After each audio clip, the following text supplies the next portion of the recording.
హైదరాబాద్లో మరో దారుణం జరిగింది. ఓ మహిళ భర్తకు కరెంట్ షాక్ ఇచ్చి హత్య చేసింది. తర్వాత ఇక్కడ పూడ్చిపెట్టింది. కేపీహెచ్బీ పిఎస్ పరిధి ఉన్న హైదర్నగర్లో ఈ దారుణం జరిగింది.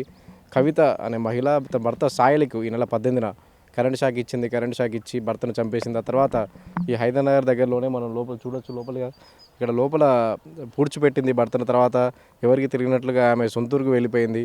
అయితే ఈ సాయిలు బంధువులు ఎవరైతే ఉన్నారో వారి ఫిర్యాదుతో పోలీసులు దర్యాప్తు చేపట్టారు. దర్యాప్తు చేపట్టి ఇక్కడ పూడ్చినట్లుగా తెలిచారు సాయిల్ని. తర్వాత కవితను ఆమె భార్యను అదుపులోకి తీసుకుని విచారించిన తర్వాత ఆమె హత్య చేసినట్టుగా పోలీసులు తెరిచారు.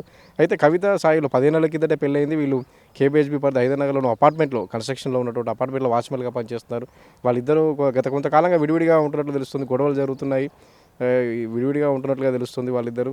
అయితే ఆమె ఈ నెల 18న రాత్రి భర్త సాయిలకి కవిత కరెంట్ షాక్ ఇచ్చి అతన్ని హత్య చేసింది. ఆ తర్వాత ఇక్కడ తీసుకొచ్చి తన చెల్లెలి భర్త సాయంతో సాయిల్ను పూడ్చిపెట్టినది. ఇక్కడ మనం లోపలికి వెళ్ళి చూస్తే కరెంట్ షాక్ ఇచ్చి చంపిన తర్వాత కవిత తన భర్త సాయిల్ను ఇక్కడ తీసుకొచ్చి పూడ్చిపెట్టింది. దానిపైన బండరాలు కనిపిస్తున్నాయి మనకు. అక్కడే కవిత భర్తను పూడ్చిపెట్టింది. తన చెల్లెలి భర్త సాయంతో ఇక్కడ పూడ్చిపెట్టినట్లుగా తెలుస్తుంది. ప్రస్తుతానికైతే కేపీహెచ్బీ పోలీసులు దర్యాప్తు చేస్తున్నారు. ఇంకా డెడ్ బాడీ బయటికి తీయలేదు. దానిపైన మొత్తం బండరాలు ఉన్నాయి.